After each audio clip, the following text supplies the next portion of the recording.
پہلی بات تو یہ کہ یہ معاہدہ ہونا ہی نہیں چاہیے تھا۔ اچھا، معاہدہ ہونا ہی نہیں چاہیے۔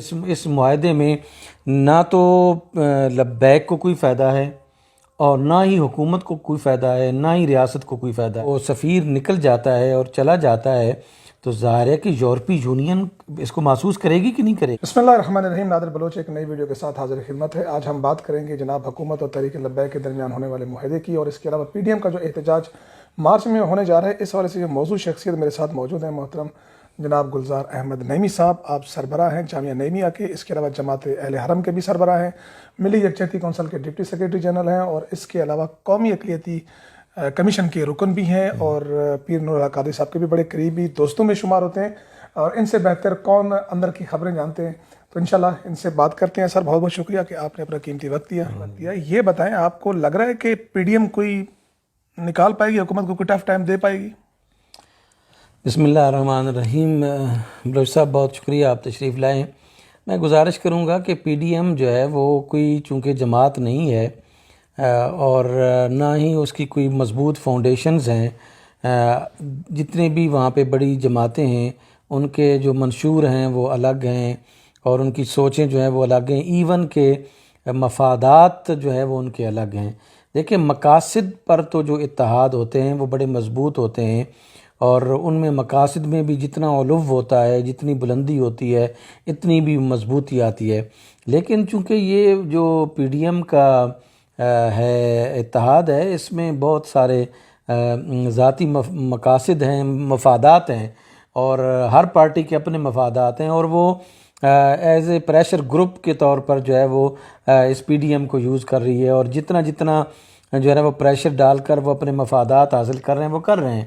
اس وجہ سے میں یہ سمجھتا ہوں کہ اس کی اتنی ورت نہیں رہی جتنی جو ہے میں توقع کر رہا تھا، اور پھر چونکہ مقاصد جو ہیں وہ کوئی بڑے مقاصد نہیں ہیں، اس وجہ سے جس طرح پہلے جو ہے وہ مولانا فضل الرحمان صاحب یہاں پہ تشریف لائے، کچھ دن جو ہے وہ رہے، اور پھر خدا جانے کہ کون سے ان کو مقاصد حاصل ہوئے کہ پھر وہ واپس جو ہے وہ کشمیر ہائی وے پر انہوں نے جو کچھ مطلب وہاں پہ ایک تماشا ہی تھا میرے خیال کے مطابق وہ لگایا۔ آپ کی تو ہمسائیگی بنتی ہے نا؟ جی بالکل بالکل۔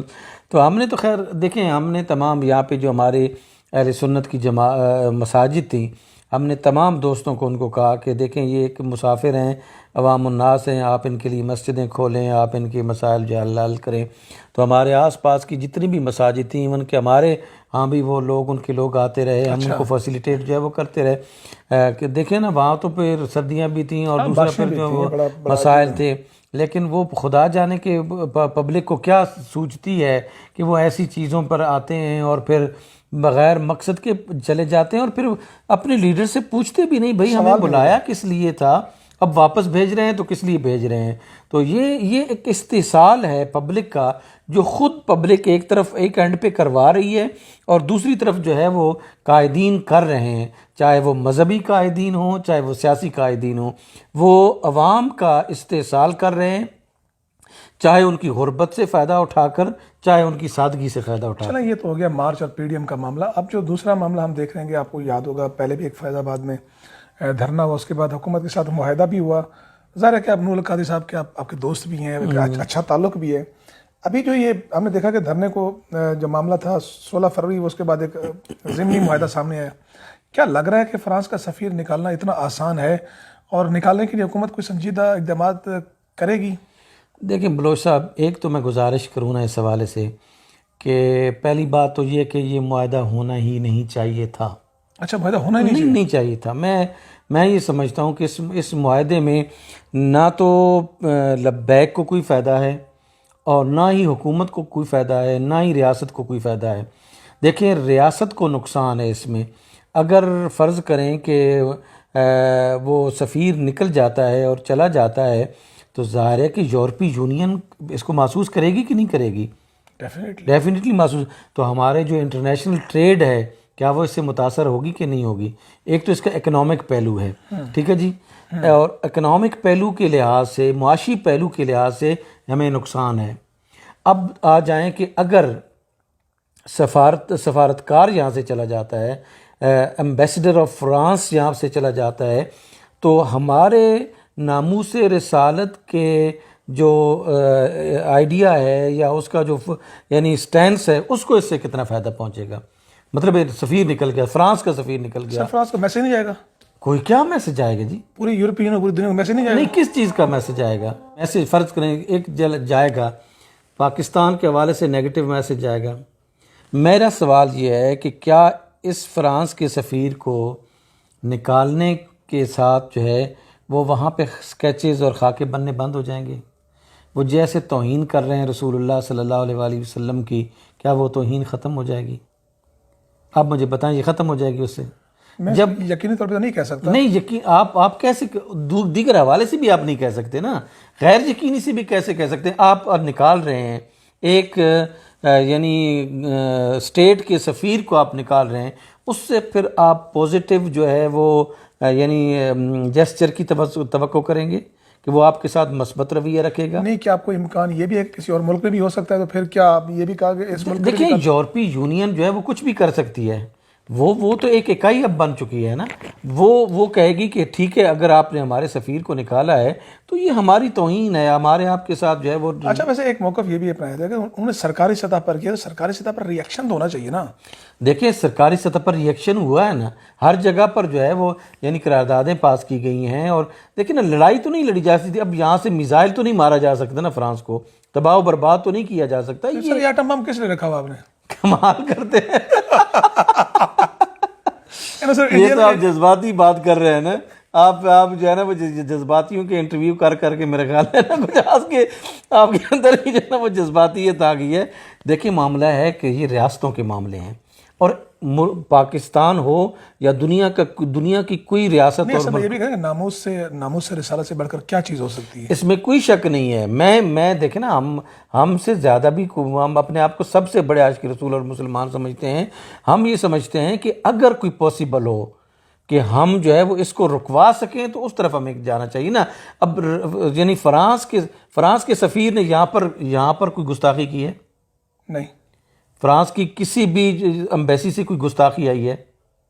ظاہر ہے کہ سفارت خانے کا یہ کام نہیں ہے نا۔ سفارت خانے کا یہ کام نہیں ہے۔ اب سفارت خانے کا یہ کام نہیں ہے تو سفارت خانے کے یہ جو کنڈیشن رکھی گئی اس کو نکالا جائے۔ ٹھیک ہے سر، میری پوری عرض سنیں، انہوں نے یہ جو ہے نا وہ کیوں کنڈیشن رکھی ہے، اس کی لاجک کیا بنتی ہے، اور پھر حکومت نے اس کو کس طرح قبول کر لیا ہے اس کو؟ اچھا، سوال یہ ہے کہ یہ جو معاہدہ ہوا ہے اس میں جو مثلا کہا گیا کہ جی پارلیمنٹ کی منظوری کے بعد اس کو نکالا جائے گا with the consent of parliament, قومی اسمبلی میں، تو آپ کو لگ رہا ہے کہ کوئی ایسا ہو پائے گا؟ دیکھیں میں یہ سمجھتا ہوں کہ حکومت میرا پارلیمنٹ کیا کرے گی؟ میرا اپنا نقطہ نظر یہ ہے کہ حکومت نے اگر یہ ڈیڈ کیا ہے تو ظاہر ہے کہ ہمارے جو ہے نا وہ پیارے دوست پیر نور القادری صاحب جو ہے وہ ایک بڑی شخصیت ہیں، اور وہ اپنے الفاظ کا احترام کرتے ہیں، اور ہمیشہ انہوں نے جو بات کی ہے وہ بڑی مضبوط بات کی۔ آج تک کسی بات میں میں دیکھ رہا ہوں ان کو، میں ان کے پاس جاتا ہوں، کبھی بھی انہوں نے کوئی غلط کمٹمنٹ کبھی نہیں کی، اور نہ ہی کسی کو خوش کرنے کے لیے انہوں نے کبھی کوئی جھوٹ اللہ معاف فرمائے کبھی نہیں بولا۔ وہ بالکل صاف ستھرے انسان ہیں اور بالکل صاف اور اچھے انسان ہیں، ان سے میں بالکل کوئی توقع نہیں کر سکتا کہ وہ جو ہے وہ یہ نہیں کریں گے کہ پارلیمنٹ میں پیش نہیں کریں گے، یا پھر کوئی بھی توقع نہ کرے کہ انہوں نے یہ جو معاہدہ کیا ہے پارلیمنٹ میں اس معاملے کو پیش کرنے کا حکومت نہیں کرے گی۔ لیکن میری نہیں کرے گی، نہیں کرے گی، یعنی یہ نہیں ہو سکتا کہ وہ نہیں کرے، پارلیمنٹ میں پیش کرے گی، پارلیمنٹ میں پیش کرے۔ لیکن بلوچ صاحب میری بات سنیں، کیا آپ کی حکومت کے پاس 2/3 میجورٹی ہے؟ کیا اکثریت اس سطح کی ہے کہ وہ جو ہے وہ اپروو کر دیں گی؟ وہاں پہ نون بھی بیٹھی ہوئی ہے۔ اچھا، یہ سوال میں نے حفیظ اللہ صاحب سے بھی کیا تھا، علی صاحب سے، کہ آپ پارلیمنٹ، کیونکہ وہاں پہ تو دونوں کے سائن ہیں، ادھر سے بھی ہیں ادھر سے بھی ہیں، کہ معاملہ پارلیمنٹ میں جائے گا، قومی اسمبلی میں جاتا ہے، حکومت چاہتی ہے، اپوزیشن باقی جماعتیں نہیں چاہتی، تو نہیں ہوتا پھر کیا کریں گے؟ نہیں، معاملہ یہ حکومت تو اپنا فرض پورا کر چکی ہے نا۔ حکومت اگر جو ہے وہ نہیں بل پیش کرتی اس کا تو حکومت مجرم ہے۔ اگر حکومت جو ہے وہ بل پیش کر دیتی ہے تو اس کی رسپانسبلٹی میں سمجھتا ہوں ختم ہے۔ اب جو ہے وہ مولانا فضل الرحمان صاحب بھی جو ہے وہ نعرہ لگاتے ہیں ناموس رسالت کے تحفظ کا، وہ اس معاملے میں کردار ادا کریں، دیگر مذہب سراج الحق صاحب جو ہے وہ کردار ادا کریں۔ اچھا، یہ ویسے سوال میں کرنا بھی تھا آپ سے، باقی جماعتیں کیوں خاموش ہیں اس معاملے پر؟ ان کا ایجنڈا ہی نہیں ہے۔ دیکھیے نا، مذہب ان کا ایجنڈا ہی نہیں ہے، اس کے باوجود کہ ان کا نام جو ہے وہ مذہبی ہے، لیکن وہ سیاست کر رہی ہیں۔ لبیک، آپ اس کو کم از کم یہ کریڈٹ تو دیں کہ لبیک جو ہے وہ ان ایشوز کو پر جو ہے نا وہ اٹھتی بھی ہے اور معاملات کو اٹھاتی بھی ہے. ٹھیک ہے، ایگریسولی اٹھاتی ہے اور اس میں تو کریڈٹ جاتا ہے. جی جی. تو باقی آپ دیکھیں کہ کوئی مذہبی جماعت جو ہے وہ یعنی کتنا کچھ ہوا ہے اس معاملے میں، لیکن مولانا فضل الرحمان صاحب نے، سراج الحق صاحب نے اس حوالے سے کوئی آواز جو ہے وہ نہیں اٹھائی. ان کا ایجنڈا جو ہے وہ جمہوریت کو مضبوط کرنا ہے یا کسی اور چیز کو مضبوط کرنا ہے، مجھے تو نہیں پتہ، لیکن میں یہ سمجھتا ہوں کہ وہ جمہوریت کی بات. اچھا، ویسے ایک سوال یہ اٹھایا جا رہا ہے کہ عمران خان کی اپنی ناموس کا مسئلہ آیا یا اپنے اعتماد کا معاملہ ہے تو انہوں نے فوراً پارلیمنٹ کے اجلاس بلا لیا، قومی اسمبلی کا. دیکھیں اس معاملے پر ابھی تک نہیں بلایا. میری عرض سنیں، دیکھیں وہ جب طے ہو چکا ہے، یہ دیکھیں یہ غلط بات ہے. جب آپ کا طے ہو چکا ہے، ٹھیک ہے جی، کہ اس ڈیٹ تک جو ہے وہ ہم کریں گے، اب وہ جب ڈیٹ ختم ہو جائے گی یہ اعتراض تو ہم تب کریں گے. اب تو یہ دیکھیں ایک رسپونڈ کرنا تھا انہوں نے اپوزیشن کو. سوال سے آخری سیکنڈ لاسٹ کویسچن، آپ نورا قادری صاحب یہاں پہ میں نے لاسٹ ٹائم یہاں پہ دیکھا، وہ آپ آئے ہوئے تھے، خطاب بھی کیا، ان کی گفتگو سے بھی لگ رہا تھا. نتیجہ کیا نظر آ رہا ہے آپ کو؟ اس کا اینڈ کیا نظر آ رہا ہے؟ اس سارے معاملے کا آپ کو اینڈ کیا نظر آ رہا ہے دونوں طرف سے دیکھ کر، کیونکہ دونوں طرف سے اٹھتے بیٹھتے ہیں آپ؟ جی دیکھیں، میں یہ سمجھتا ہوں کہ اینڈ جو کچھ بھی ہو، میں لبیک تحریک لبیک کے جو ہے نا وہ رہنماؤں سے یہ گزارش کروں گا کہ دیکھیں ان چیزوں کو انٹیلیجنٹلی جو ہے وہ دیکھنا چاہیے. ہر چیز جذبات سے حل نہیں ہوتی، اور نہ ہی آج کی دنیا میں جذبات جو ہے وہ کام کرتے ہیں.